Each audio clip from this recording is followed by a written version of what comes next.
American rifles, night vision goggles, thermal scopes and grenade launchers, high-tech weapons once meant to stabilize Afghanistan are now being used to destabilize Pakistan.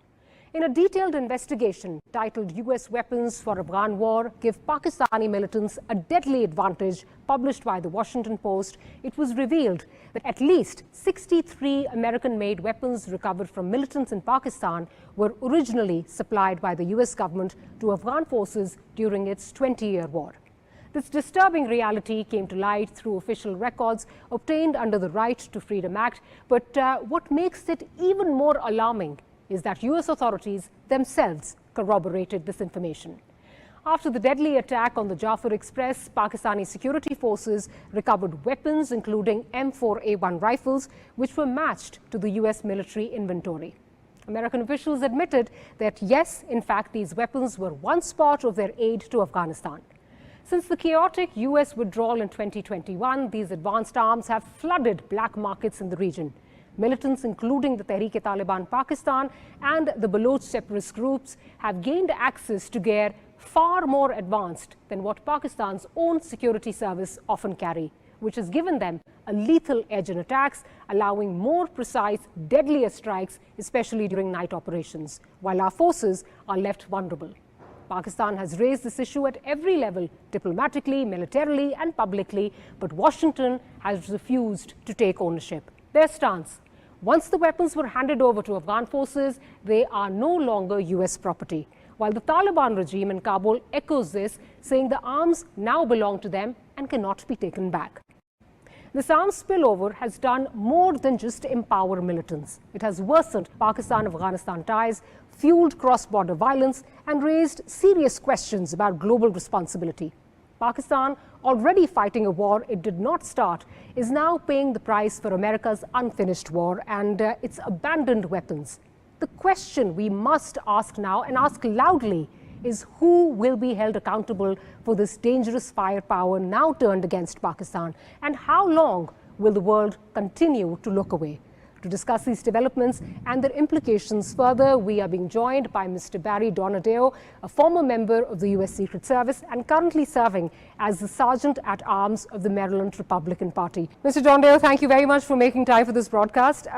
Mr. Donadio, Pakistan has been repeatedly raising its concerns with the de facto Afghan authorities vis-a-vis the modern weaponry, which was in fact intended for the American forces, now landing in the hands of Taliban and separatist forces, which are working against Pakistan. But of course, the Afghan government has been constantly denying this fact. Would you say that this report by the Washington Post is in fact damning indictment against the stance of the Afghan government? Yeah, this is not the intended use of the guns for the Taliban to go ahead and sell them to terrorist organizations or use them negatively against Pakistan. The intended use was for the safety and security forces of Afghanistan. And unfortunately, the policies from the past administration left a lot of these weapons in Afghanistan in the hands of people that we didn't want them to have. We left under a circumstance that was not planned and was very hasty, and it's very unfortunate. And anytime you leave guns and weapons for a force, in this case, you do have the threat of it or the possibility of it being given to the wrong hands. But in this case, unfortunately, almost everything ended up in the hands of forces that the United States didn't intend for them to have. The Afghan government, the Afghan authorities can undoubtedly not be absolved of responsibility. That goes without saying. But can the U.S. also shrug shoulders and say that, okay, we had nothing to do with this? Or is the U.S. equally responsible, specifically keeping in mind that this is a consequence of the hasty U.S. withdrawal? Yeah, I think there has to be some responsibility, but that lies on the past administration. If there's anything that the United States could do to make good on this, that would probably be in the best interest of the United States to do so. But really, this falls on a very bad decision made under the past administration, and which you see President Donald Trump trying to fix and make good on currently right now. So, talking about President Donald Trump, he's been vociferously advocating that this billions worth of equipment should be returned to the Americans. But realistically speaking, how plausible is this demand, considering that many believe it's already too late to stem the illicit flow of weapons? Yeah, well, I think Donald Trump is hoping to get some of them back through negotiation, and that may be possible. I'm not sure what's going through the mind of the Taliban right now. Obviously, not every weapon is going to be returned and maybe already in the hands of, enemy forces like ISIS, ISIS-K. So that, of course, is unfortunate. But this is an active negotiation and an active talk right now. Trump has made his intentions clear, and if the Taliban wants to be taken seriously on the world stage, I think they should listen to President Donald Trump and do what he asks, and then we will see what the next phase of talks would be. But realistically speaking, like I'll reiterate that, realistically speaking, because these weapons have been, it's been over 4 years. They've gone into the black market. They've fallen into hands which are probably beyond the reach of the Taliban. Can they be brought back? In my opinion, no. Anything that's already been sold on the black market is already gone. Those weapons are highly desired weapons, as almost like a Cadillac of firearms. So maybe they've gone to some collectors. Maybe they're going to bad actors. It's not easy to get those weapons in that region. And we know that the Kalashnikov rifle is more desired by the Afghan forces, even, to use in combat. But, these weapons, they're already sold on the black market. I highly doubt they're going to come back, the ones that have been sold off. So that's an unfortunate problem that's going to remain out there for a while. So following the withdrawal of the American forces, it was abundantly clear that the new Taliban regime will not allow its soil to be used against any country, be it its neighbors or any country of the world. Now, considering that after the Jafar Express attack, it's been made abundantly clear that, and coming back to the Washington Post report, it's been made abundantly clear that these rifles, in fact, were part of the inventory given to the Afghan forces.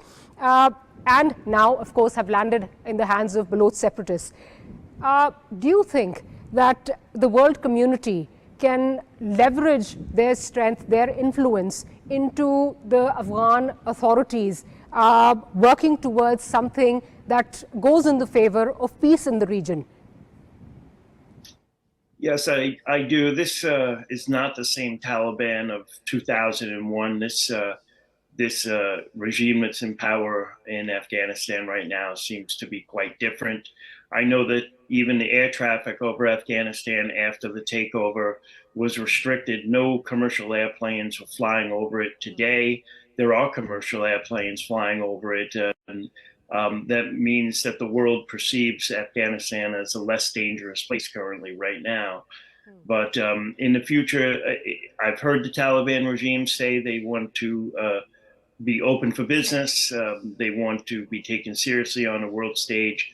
This will be a big step for them to try to put an end to any terrorist actions, especially against its neighbors of Pakistan. And, the Taliban's going to have to take responsibility also in keeping any, terrorist groups from harming its neighbors. So that should be their top priority right now, and we'll see if they do it. The Taliban have been advocating that the $9 billion that were frozen by President Joe Biden should be returned to them. That can be used as a leverage point as well by the international community into the crackdown against these terror networks that are emanating from their soil. Yeah, I agree with that. And again, Donald Trump is a master negotiator. He's a master deal maker, businessman. I think anything is on the table to be used to stop violence in the region and stop terrorism, again, especially against Pakistan or anybody else in the region. So, I wouldn't put it past the Trump administration to say, okay, well, we'll give you some of this money, if not all of it, if you can prove to us that you're taking action to keep the region safe, and that includes keeping its neighbors safe, such as Pakistan. So China was one of the first countries when you just mentioned that the Taliban have been saying that we need to be taken seriously. We're open for business. China was one of the first countries to send its ambassador to Afghanistan post the Taliban takeover. Now Beijing has signed and facilitated mining deals worth $6.5 billion, $540 million in energy agreements.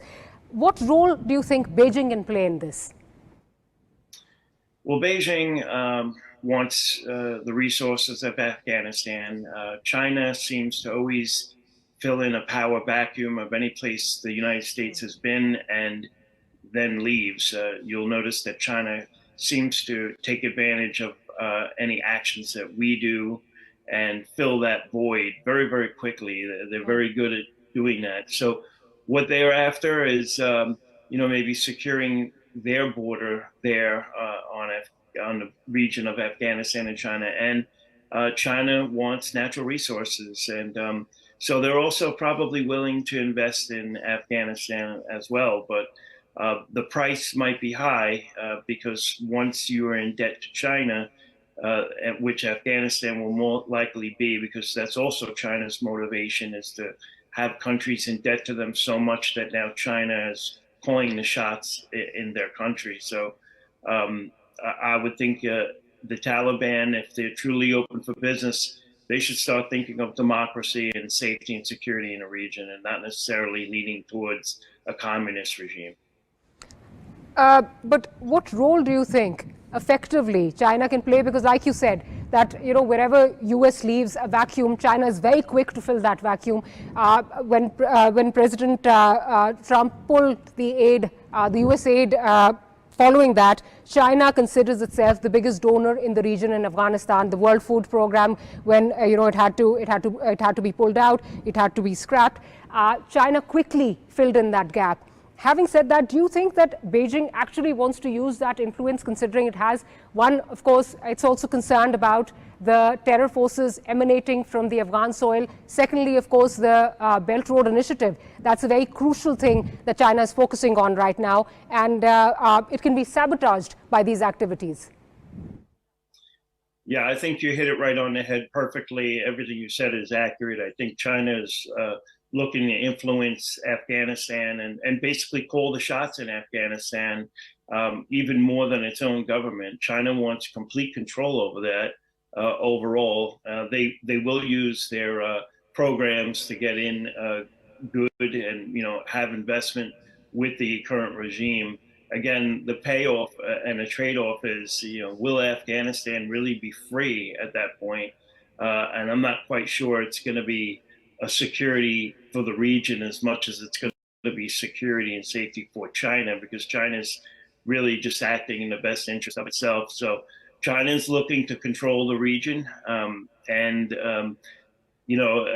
I don't think it's going to be in the best interest of Afghanis and some of the other key players in the region.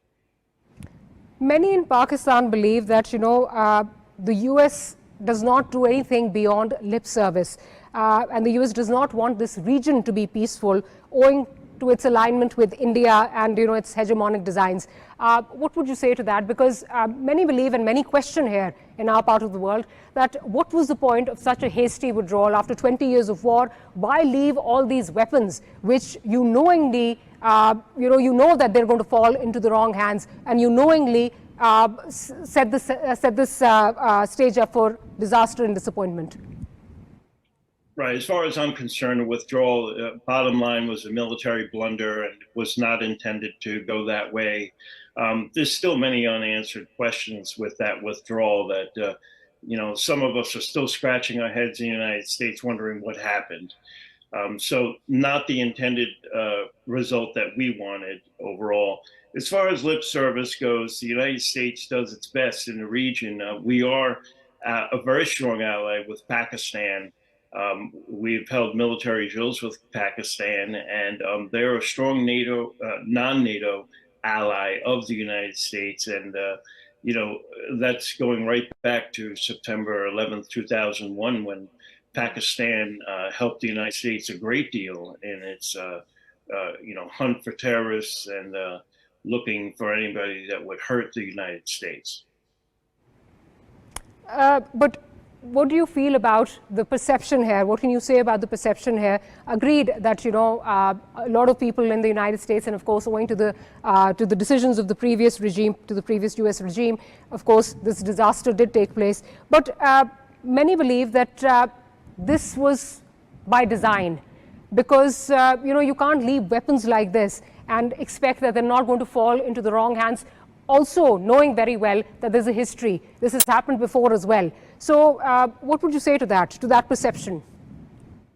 The original design of having equipment and weapons there was for the overall security of the region, which unfortunately turned into those weapons being used against that very security that we were trying to guarantee. Those weapons were for the Afghan security forces, and to keep Afghanistan safe, you know, to have their border guards armed, their police forces armed, and able to keep general order, which would keep safety and security of the region, and as well as for Pakistan and other neighbors. That was the intended use of the weapons. Now, you know, again, it was a military blunder at the end of the day. I think it was a bad decision how it played out. It's the former administration. What is good now, you have a new administration. We know that Trump is more in line with the interests of the region, in my opinion, more in line with the interests of Pakistan. And, you know, judging by President Trump's recent mention of Pakistan in his speech thanking Pakistan for returning the Abbey Gate bomber, that means a lot to Americans. You know, Pakistan is back on the map, basically, with Americans, and this is a good thing. So I look forward to the relationship that's ahead with the United States and Pakistan. But Mr. Donadio, it's a known fact that even before the fall of Kabul, you know, as different cities were being taken over by the Taliban, and this is before the fall of Kabul, before the D-Day, the pull-out day, these weapons were falling in the hands of the Taliban. Would you say that this is also a failure of the Biden administration? They lost interest in Afghanistan and were really, you know, they just wanted to pull out at any cost? I think your statement's correct. I think it just happened so fast. They didn't plan for it or see it coming the way it did. And there was very little they can do to stop it. We had an option, and the option would have been to put thousands and thousands of US troops back into Afghanistan and prolong a 20-year war, or simply cut our losses and leave. And I didn't think they really thought of the impact it would have right away. I think it was a quick decision. It was, in my opinion, a retreat. And we saw the videos of how it went at the airport in Kabul, which was terrible to see for anybody to watch. But yeah, I would just say a military blunder and a very poor decision on the current past administration. Would you also say that the forces perhaps and the administration had become exhausted because at the expense of repetition? This was happening even before the fall of Kabul. I mean, we would hear these stories for the last many months prior to the pullout. This was happening. So would you say that they were so exhausted and it was just, they just wanted an end to this, to this involvement in Afghanistan? Right. Well, anytime any country is engaged in a war for 20 years, that can't be good. That's not sustainable. So we do know that the Trump administration was making arrangements to pull out, but that was with the last Afghan regime, not the Taliban, so to say. So what happened was, around that time when it was supposed to occur, the Biden administration was in power, and I think the Taliban saw an opportunity to take advantage of a weak position from the White House. They probably calculated that the White House would not react militarily, and they were right. So, basically you had the collapse of Afghan security forces and a military that we were dealing with, and that's where all the weapons fell into the hands of the Taliban. Lastly, of course, the world certainly cannot afford another 9/11. And the way things are going, and especially considering that, terror networks are gaining foothold in Afghanistan yet once again, it seems like history is repeating itself. Can we afford another 9/11, and how do we deal with this situation? Collectively, I'm talking about the international community. How do we deal with this situation? Right. So the world can't afford another 9/11. And I wouldn't want that for any country in the world. I am from New York, so I lived through that. How to deal with this? There's always going to be bad people out there, whether they're in Afghanistan, the United States, anywhere. And, this is an intelligence battle. And I think Pakistan is doing a good job doing that, and helping the United States as they always have. So I think,